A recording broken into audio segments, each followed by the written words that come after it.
rock kind of made it come back as like Buck Cherry and stuff like that. Yeah. And just there was heavier bands coming out, and it kind of made it come back. But now I feel like we're back in the position of it's like 1995 again. It's a really dreadful period for music. And of course, it really isn't, you saw the death of the music industry with all the labels and stuff like that. Well, it's like they kind of did it to themselves, and it's like, if you're going to dictate people can only buy singles, then you're not going to generate monies back into the music industry like they were doing in the 70s, 80s, and early to mid 90s. They have the power to dictate that, but as long as people just keep buying singles, it's never going to bounce back. Oh, dude, just, it's like, shame on MTV, because these bands, that too. I remember hearing Warren DeMartini say, and you probably heard this, one day he was kicking back watching MTV, and here comes Nirvana, and these guys wearing flannels, and he said, well, he realized at that point it was time to hang it up for a while. I mean, that's sad, dude. They were on top of the world. Well, it's not just that, too, but it's just like you at least there was some kind of rock music. It's like now, it's like almost underground, where it's like you really got to go out and find music. Like, it's just like, if you, like, your Aerosmith is Kanye West, and it's like, how did this happen? How did we end up in such a dreadful state of the disposable, music? Dude, it's kind of like we did helps, and it's like I really hope that in the next 2 years, what is our next U2? What's our next Springsteen? What's our next Aerosmith? What's our next Madonna? Dude, you're reading my mind out, because when you said Aerosmith, I was getting ready to say, where is the next Aerosmith, man? When are we gonna have that next band that has, staying power? Like we had. There's really not a lot. I mean, Pantera stuck it out through the 90s. I don't know how they did, but they kept driving and driving. Metallica, but they kind of went more the grunge route too. But nowadays, I can't even pick a band that's a new band that I can go. The last person I could pick was John Mayer. First time I heard John Mayer, I'm like, finally, man, this dude, he's going to be like an Eric Clapton. He's going to be around forever. But I can't really name a whole lot of other ones, Are we going to be talking about Justin Bieber in 20 years? I mean, it's just this awful disposable crap. Yeah. Music. But on the flip side, something cool. In pop music, but it's good. Yeah, well, on the flip side, a lot of these 80s bands are now back doing the cruise, the rock cruises, and I'm glad to see that, because in the 90s they were gone. I bet a lot of the bands are still together. Even the bands from the 70s, like Styx and REO Speedwagon and Foreigner. Right. Thank God that those bands are still. Thank God Alice Cooper still looks like he's, in his prime, touring. Thank God, because we've lost so many important people this year. Scott Weiland, David Bowie, Prince, Glenn Frey. It's, it's a scary time. But at the end of the day, it's like, just keep bringing music to people from our genre, and thank God bless the fans that still spend their money to come out to the shows and have fun. Yes, good word, brother. Okay, number 9. Number 9 is from JB Thorne, and he says, "What type of guitar setup did you use with LA Guns?" That was, let's see. Yeah, what type of guitars were you using with LA Guns? It was a lot of Les Pauls, and then, when we started doing the stuff off, all the Coffin Loaded stuff from that album, I started using Floyd Rose guitars again. And, I'd been playing Les Pauls since I was like 14 years old, so it was a nice break to kind of take a rest from those guitars off my shoulder. Yeah. So the last... and they were light and much easier to play, so I kind of stuck with that a little bit. But it was a combination, kind of both Strats, Les Pauls, and Floyd Rose. I love the Les Paul tones. I just, when it comes to the soloing aspect, it's just so hard because of the big necks. I'm an Ibanez, you know, I've always played Ibanez until I got the Dean endorsement. And Dean to me is diverse enough where a couple of the guitars I have remind me of Ibanez, so I'm pretty pleased. But man, I don't know how you shredded the riffs on a Les Paul, man. But Neil Sean does it too. Yeah. It's like I look back and I look at younger pictures and my Les Paul would be like really low. Like, how did I click that, you know? Yeah. As older you get the guitar kind of slowly starts coming up a little bit. Yeah, start wearing it like Paul McCartney. Up to the neck.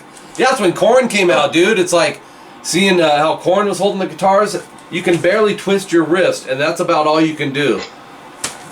I never could adjust to that. Okay, we got one more question from Kenneth W.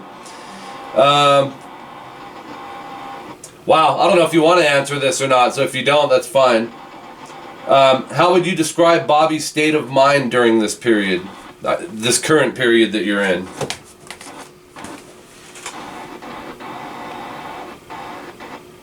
Sounds like we're glitching. Did you catch any of that, Stacey? I'm good on that. It was just in slow motion, that's all. Okay. You know, him and I we've been friends for a long time, actually since like 2000. So I've been friends with him a long time. This lineup is really good, and you know, we go out there, we have fun, and he's seeing how great this band is, and I think that's putting less stress on him. Yeah. You know, he reminded a lot of me. Like, you know, he knows what he wants, and you know, he makes sure that, you know, can we do this? If we're doing this, can we try this? And so we always try to communicate more. So yeah, it's been great so far. So that's cool. And you know, I've obviously checked it out and was very happy for you, man, that you got the gig. And I think this version of, you know, Bobby's RATT with you and the other players sounds really good, dude. I was really impressed because I was reading things, you know. And it's a great. You get different opinions from it across the board, and this and that. Yeah, and you're gonna do, you know, I mean, that band has such a history with that original lineup. Of course, you're gonna get those people that are draw those lines in the sand. But you know, at the end of the day, it's like this is a new version of the band. It's like, come check it out. It's really good. It's really good. So you know, that's all we can do is do the best job we can every night and look good and play great. So I like that about you, dude, because you take on whatever challenge comes before you, and you know, stepping in. And obviously Warren is one of the greats, you know, and you being able to come in there, I tried to put myself in your shoes and go, man, you know, here's a guy that influenced me and you both, and now you're playing in a version of RATT. Yeah, that was crazy. You know, Blotzer had given me, he texted me on a Monday afternoon. He's like, can you learn the set with all the Dean Martini stuff and be on a plane on Wednesday? And I was like, oh my God. Yeah. Okay, gotta go. A lot of work to do. You know, Doc left the band, and so Blotzer was like, okay, well, I'm going to put you in the Robin Crosby part. I'm like, so I got to learn all that stuff now. So I kind of know all that. I thought you were doing I thought you were kind of filling in some of Warren's parts.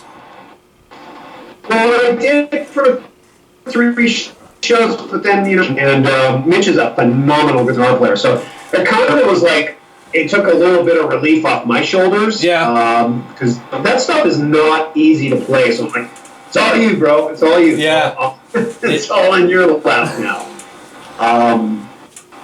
And you know, Robin's all of his parts, he had some great parts in all of the solos. So there's a couple of stuff that I play that's still Warren stuff. So it's a nice blend. It's a nice blend that Mitch and I have. I always liked Robin's solo. Do You Think You're Tough, man? I thought that was a very catchy solo. Yeah. Plus the harmonizing. Ones, you're harmonizing in and out. Yeah, it's all harmonies, and I Want a Woman, that's a great solo he does, and Closer. We also do Closer to My Heart, which is another solo that Rob does. So yeah, I still am playing quite a bit of stuff, but Mitch is really playing well with the Warren stuff, and that stuff is not easy. It's like newfound respect for him, and I had such a little time to learn that stuff that I. 2 days to learn 16 songs, and there was just no time to learn all those solos. Yeah. So kind of a framework of what he was doing, but not easy by any means. The guy is a phenomenal guitar player. Well, yeah. Well, plus you, dude, you took on a big challenge with short notice. Are you guys half step down or whole step? Yeah. Yeah, half step down. So that's your main gig right now is the RATT thing, huh? Slow motion. We're going in slow motion. Going in slow motion, okay. I'll speak quicker. Come on, 2 weeks! Yeah, really. There's a lot of other stuff I'm working on. I'm hoping to do some more Let It Rock dates and stuff. And I'd love to do another guitar instrumental album. Love to do that in the next time, in next maybe year or so, if I have the time to do that. Right on. Well, while the audio and video isn't freezing up on us, I wish we had better audio. I'm a little bummed, but I think we'll be fine. But for the people watching, where would you send them to, website-wise? Sure. StaceyBlades.com. I'm on Twitter. Stacey_Blades on Twitter. My Facebook page. Basically, those two social medias there. I have also a Stacey Blades music page on Facebook. So lots of places to find me. Right on. Well, Stacey, I'm glad we're friends, man, and I feel like you're one of the few good guys in the industry. You're a humble guy, and you're a great player, and you're always striving to get better. I've always gone on YouTube and checked your stuff. Like, how do I play the song? Oh, Mike. Type in Mike's name. There it is. Okay. Right on. That's awesome. Well, so when you taking off again to do some RATT stuff? We go to England on November 10th to play the Hard Rock Hell Festival in Wales, and then on the 13th we have a show of our own in London. Nice. So, great to go back there. Always a great time over in England. Make sure to say hello to Sir Paul McCartney for me. He's my hero. Nice. I just watched this thing last night of Ozzy meeting Paul McCartney, because that's, Ozzy's a big McCartney Beatle fan. Oh, totally. And and it was weird to see Ozzy a little bit nervous, going up to, Paul McCartney. Totally. And it was recent, dude. It was recent. It was like in the past, I think, 8 years that he finally got to meet his rock icon, Paul McCartney, and he even told him that, Very cool. Yeah, it's cool. There's a video out there. I think I forwarded it on Facebook. You should check it out. And we're probably freezing again. But Stacey, I'll be talking to you soon, man. Very good. And I'll post this stuff up. We'll probably get part 1 up tonight. Okay. Yeah, and I want to do another one. I'm free in the next few weeks, so I love to stay in touch with the fans and answer their questions, and anytime, dude. You're a good man, Blades. We'll be in touch. Take care, man. Okay, bye. See ya. See you soon. Yep. Cheers.